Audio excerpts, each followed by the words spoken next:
बिस्मिल्लाह रहमान रहीम।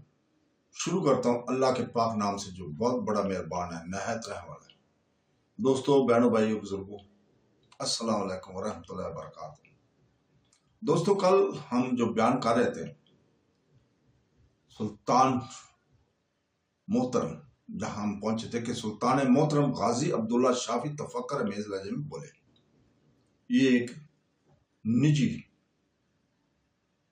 निजी एक महफिल थी जिसमें सलाह मशवरे किए जा रहे थे नजमुद्दीन के खिलाफ, नजमुद्दीन अय्यूबी के खिलाफ। ये तजवीज बुरी नहीं है, मगर ये सब इतना आसान भी नहीं है। ये गाजी अब्दुल्ला शाफी ने कहा था नजमुद्दीन अय्यूब को बच्चा नहीं है कि इसे मालूम ना हो सके कि हालात का ये खेल किसका रचाया हुआ है और इसे जानबूझकर किसी जाल में फंसाया जा रहा है। मेरे ख्याल में शाह रूम को दोबारा जंग की तरकीब दी जाए और मिस्री फौज के मुकम्मल तावन की यकीन दहानी कराई जाए। इस तरह आपको दो फायदे हासिल होंगे। एक तो शाम रूम से आपके दोस्ताना तल्लुकात की नवीयत मजीद मुस्तहकम हो जाएगी, जिनकी बना पर वो बलाद मिस्र पर हमला आवर होने की कोशिश नहीं करेगा। और दूसरा, गुज़श्ता दिनों दमिश्क के मार्के में नजमुद्दीन अय्यूब के हाथों उठाई गई हजीमत को भी तस्कीन मिलेगी। मुमकिन है कि इस जंग में नजमुद्दीन अय्यूब मारा जाए, वरना दूसरी सूरत में इसे गिरफ्तार करके कैदी बना लिया जाएगा और वो आपके मुस्तकबिल पर मौजूद एक बड़ा खतरा हमेशा के लिए दम तोड़ जाएगा।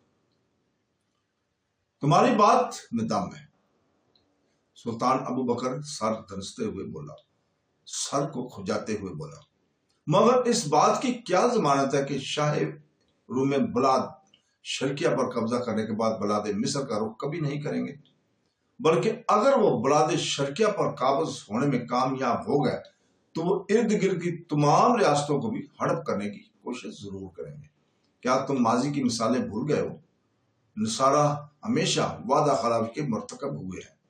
मैं कम से कम शाह रूम पर किसी कीमत पर भी भरोसा नहीं कर सकता। कोई और हल तुम लोगों के ज़हन में हो तो वो बयान करो यहाँ पे। सुल्तान मोहतरम अकबी जानब पहलू में बैठा अमीर धैमे लहजे में बोला। तमाम लोगों की निगाहें इस पर मरकूज होगी। वो अमीर तमाम गुफ्तगू में खामोश, बिल्कुल खामोश बैठा हुआ था अब तक। आप अगर अपने चचा अमादुद्दीन से मदद हासिल करें तो वो सबसे ज्यादा मुनासिब होगा। खुलकर बताओ, तुम कहना क्या चाहते हो? सुल्तान मोहतरम ने पूछा। सुल्तान मोहतरम, मेरी नाकस राय यह है कि आप अपने चचा अमादुद्दीन इस्माइल को एक मरासला भेजें जिसमें नजमुद्दीन अय्यूब की साबका साजिशों और कारस्तानियों का हाल तफसील से लिख दें और तफसील से उसमें मौजूद हो जो आप उसमें लिखेंगे। इनसे गुजारिश की जाए कि वो नजमुद्दीन अय्यूब के इलाकों पर हमला करके काबज हो जाए और इसे गिरफ्तार करके जिंदान खाने में डाल दें। हमें बिलाद शर्किया से कोई दिलचस्पी नहीं है। हमें बिलाद शर्किया से कोई दिलचस्पी नहीं है। अमादुद्दीन इस्माइल आपके हकीकी चचा हैं। इनसे यकीनन आपको किसी किस्म का खतरा नहीं होगा। जहां तक मेरी मालूमात है, इन्हीं बिलाद शर्किया से खासी रगबत है और वो बिलाद मिस्र का रुख करता खिलाफ तबीयत समझेंगे। बहुत खूब। सुल्तान सैफुद्दीन अबू बकर अपनी जगह बैठे बैठे बेअख्तियार झूम सा गया था इसकी बातें सुनकर। तुम्हारी राय सबसे ज्यादा माकूल है। मैं अभी चचा अमादुद्दीन इस्माइल को एक मुरासला जारी करने का इंतजाम करता हूं जिसमें ये सब बातें मैं लिख दूंगा। सुल्तान सैफुद्दीन अबू बकर इस तजवीज से खासा मुतासर दिखाई दे रहा था।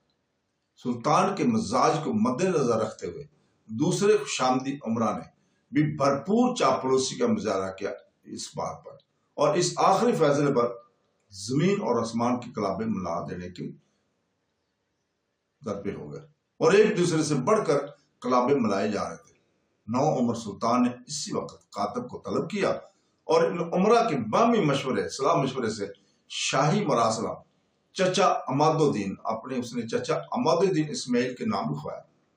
جس میں نجم الدین ایوب پر محل سلطانی کے خلاف سازش کے علاوہ کئی دوسرے الزامات بھی عائد کیے گئے تھے۔